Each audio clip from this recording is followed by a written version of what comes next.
Assalomu alaykum, hurmatli talabalar. Bugungi darsimiz mavzusi fors alifbosidagi bir xil ko'rinishdagi X, H, J va shuningdek Sh harflari va ularni Ch harflari va ularni Ch harflari va ularni o'rganilishiga bag'ishlangan.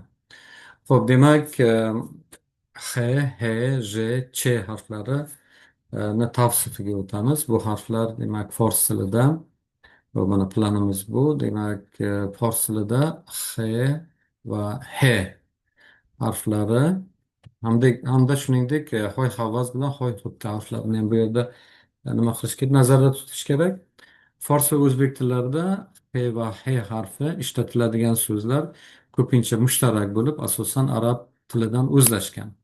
O'zbek talabalari uchun, masalan, ayniqsa Toshkent shevasida X hamda H harflari ajratib olish qiyin kechadi, chunki ba'zan mana shu harflarni nima talaffuzida e, bir xillik seziladi. Birinchi bosqichda X tovushi til orqa qattiq talaffuziga ega ekanligini va H tovushi bo'g'izdan nima deydi, sirg'alib chiquvchi yumshoq talaffuz qilinadigan tovush ekanligini bilishimiz kerak. Arab tilida H tovushi ikkita harf, bu hoy havvaz va hoy hutti bilan ifodalanadi va talaffuzda farq mavjud. Ya'ni fors tilida bu farq mavjud emas. O'zbek tilida ham xuddi shunaqa. Fors tilida to'g'ri yozish uchun keyinchalik bu so'zlarning arabcha o'zaklarini yod olish, ularning demak boblardagi hosilalarni bexato yozish imkoniyatini bergan. Fors tilida qattiq H va yumshoq H tovushlarini o'zaro almashtirish qo'pol xatoga olib keladi, chunki unda mazmun buziladi. Forscha demak o'zakdan yasalgan so'zlarda mutlaq H harfi ishlatiladi. Arab tilidan kirib kelgan so'zlarni ko'pchiligi esa H, ya'ni bo'g'iz H harfi tashkil qiladi. Xo'p, demak, e,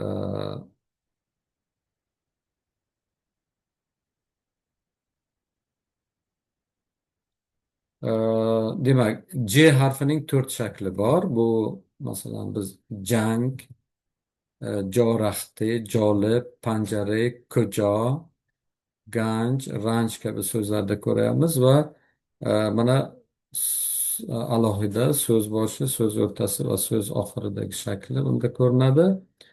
Bu demak bu harf masalan so'z alohida yozilishi bu ham satr ustida ham satr ostida bor.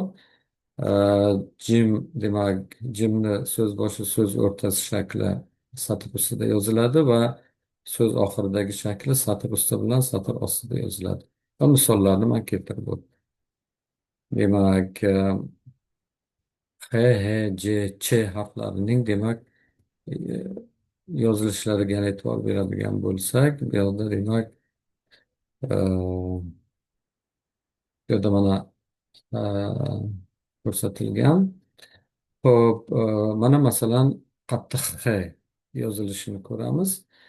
Boshqa so'zlar bilan yozilishi, demak X, H, Ch, J harflari ham xuddi shunaqa shaklda boshqa harflar bilan birikadi, bog'lanadi.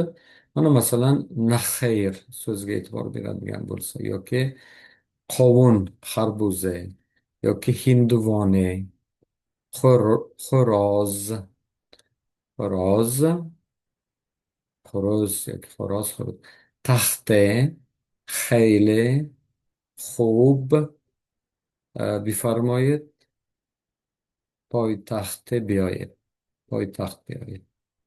یا که منه تخته را پاک کنید. خیلی خوب، بسیار خوب. دختر، خانه، درخت، کارخانه. خسته شدید. savol beryapti, xasta shuded. Bale, xasta shudam. Javob: ha, kasal bo'ldim yoki bemor bo'ldim. Xo'p, yoki naxayr, xasta nashudam. yoki bibaxshid, Bibaxshi. Mana shu so'zlarda biz demak shu harf nimasini ko'ramiz. Hop, jim shaklining o'zi H tovushini ifoda etadi. Ostiga bir nuqta qo'ysak, bu jim harfiga aylanadi.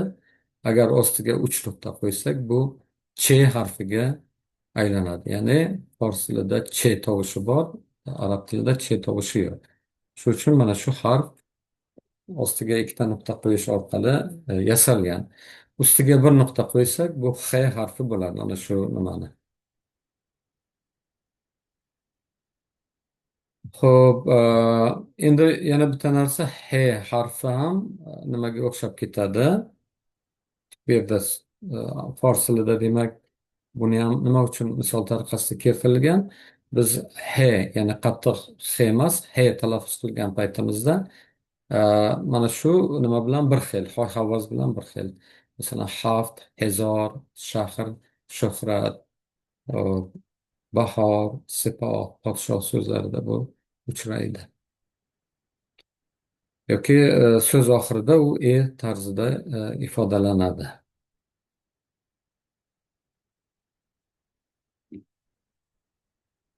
Bu mana e, jim harfini talaffuzda ko'ramiz. Yana bir marta jang, joraxte, jolib, panjari, ko'jo, ganj, ranj so'zlari.